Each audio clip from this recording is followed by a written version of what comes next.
wikang Filipino ang aking pangalan. Ipinanganak ko itong kalayaan. Ako ang ina at siyang dahilan ng pagkakaisa at ng kasarinlan. Sapagkat ako nga ang siyang tumanglaw sa bansang tahanang iyong tinatanaw.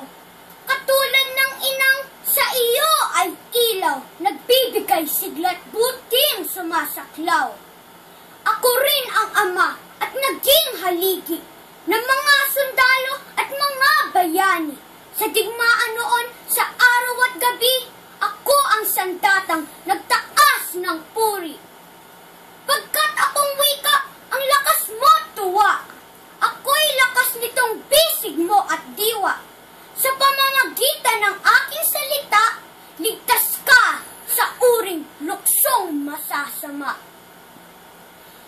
Sinalita ako at gamit ng lahat upang mga taksil ay maisiwalat. Sa Luzon, Visayas, sa lahat ng siyudad, pati sa Mindanao, ako ay nangusap. At nakamit mo na ang hangad na laya mula sa dayuhang sakim at masama.